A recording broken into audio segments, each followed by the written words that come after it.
warahmatullahi wabarakatuh. Kenalin, aku Insania. Di video kali ini aku akan menjelaskan mengenai perbanyakan vegetatif tanaman. Apa itu perbanyakan vegetatif, apa saja macam-macamnya, dan apa kelebihan dan kekurangan dari perbanyakan vegetatif. So, buat kalian yang penasaran, silahkan tonton video ini. Untuk yang nggak penasaran nggak apa-apa, tetap nonton aja. Itu menambah wawasan ya kan. Oke, langsung aja check it out.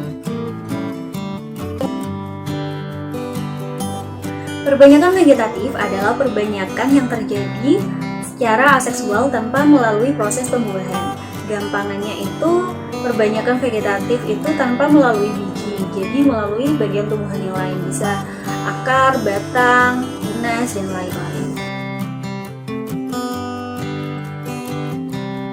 Secara umum, perbanyakan vegetatif dibagi menjadi dua, yaitu perbanyakan vegetatif alami dan perbanyakan vegetatif buatan. Nah, perbanyakan vegetatif alami ini terjadi tanpa adanya campur tangan manusia.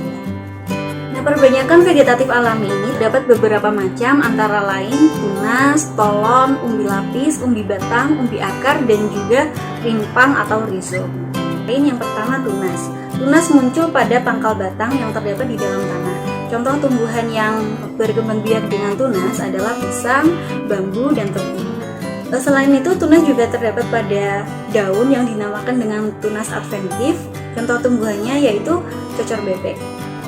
Berikutnya stolon. Stolon merupakan batang yang tumbuh mendatar di permukaan tanah. Nanti stolon yang menyentuh ke tanah akan tumbuh tunas dan berdaun. Contoh tumbuhan yang berkembang biak dengan stolon adalah rumput teki dan stroberi. Berikutnya umbi lapis. Umbi lapis adalah daun yang berlapis-lapis. Contoh tumbuhannya adalah bawang putih dan bawang merah. Selanjutnya umbi batang. Umbi batang merupakan penjelmaan atau perubahan bentuk dari batang yang tumbuh di dalam tanah dan menyimpan cadangan makanan sehingga menggelembung membentuk ubi. Contohnya kentang dan ubi jalar. Berikutnya umbi akar. Umbi akar merupakan akar yang membesar dan berisi cadangan makanan. Contoh tumbuhan yang memiliki umbi akar adalah wortel, klobat, dan singkong. Selanjutnya, rimpang atau rhizom. Rimpang merupakan jelmaan dari batang dan daun. Ciri khas rimpang adalah memiliki ruas-ruas. Rimpang menyimpan banyak minyak atsiri dan alkaloid yang berkhasiat untuk kesehatan. Contohnya, lengkuas, jahe, kunyit, temulawak, dan lain-lain. Nah, itu tadi macam-macam perbanyakan vegetatif alami. Berikutnya, perbanyakan vegetatif buatan. Perbanyakan vegetatif buatan adalah perbanyakan tumbuhan yang terjadi secara disengaja atau dengan campur tangan manusia. Pada perbanyakan vegetatif buatan ada beberapa macam, yaitu cangkok, stek, merunduk, dan kultur jaringan. Cangkok adalah perbanyakan tanaman dengan cara menguliti suatu bagian batang tanaman, kemudian dibungkus dengan tanah agar akarnya tumbuh. Setelah itu dipotong dan ditanam di media tanam yang lain. Tanaman yang dapat dicangkok adalah tanaman dikotil yang berkayu dan berkambium seperti jambu, rambutan, mangga, dan lain-lain.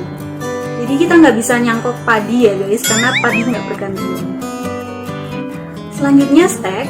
Stek merupakan cara perbanyakan tanaman dengan menggunakan sebagian batang, akar, atau daun yang ditumbuhkan dan menjadi tanaman baru. Contoh stek batang bisa dilakukan pada tanaman singkong, tebu, dan sirih. Contoh stek daun pada kaktus dan lidah buaya, stek akar pada pohon cemara, jambu biji, dan sukun. Berikutnya merunduk. Merunduk merupakan perbanyakan vegetatif buatan yang dilakukan pada tanaman bercabang panjang dengan cara merundukkannya ke tanah. Contohnya pada stroberi dan sirih. Berikutnya kultur jaringan. Kultur jaringan merupakan perbanyakan tanaman dengan cara mengambil jaringan tertentu dari tanaman, bisa batang, akar, tunas, dan lain-lain, dalam kondisi aseptik di dalam botol kultur dengan medium dan kondisi tertentu. Media yang digunakan berisi zat pengatur tumbuh dan nutrisi. Perbanyakan vegetatif tanaman memiliki beberapa kelebihan dan kekurangan. Kelebihan dari perbanyakan vegetatif tanaman adalah yang pertama, tanaman lebih cepat bereproduksi, fase juvenil atau fase muda tanaman lebih pendek, dapat diterapkan pada tanaman yang tidak menghasilkan biji, sifat-sifat yang lebih baik dari induknya dapat diturunkan, kemudian tanaman dapat tumbuh pada tanah yang memiliki lapisan tanah dangkal karena memiliki perakaran yang dangkal. Kemudian kekurangan dari perbanyakan vegetatif adalah sistem perakaran kurang kuat, kemudian biaya pengadaan bibit juga mahal seperti pada kultur jaringan. Infeksi sistemik oleh virus dapat menjalar ke semua tanaman. Pohon induk juga akan rusak bentuknya karena pengambilan beberapa bagian tubuh tumbuhan untuk diperbanyak. Nah, itu dia penjelasan mengenai perbanyakan vegetatif tanaman. Sebenarnya masih ada lagi macam-macam perbanyakan vegetatif. Kalian bisa baca sendiri di artikel atau jurnal atau buku-buku. Oke, terima kasih sudah menonton. Maaf kalau penjelasannya kurang bisa dimengerti. Kalau ada pertanyaan, kalian bisa tulis di kolom komentar. Jangan lupa juga untuk like dan subscribe. Oke, see you on my next video. Wassalamualaikum warahmatullahi wabarakatuh.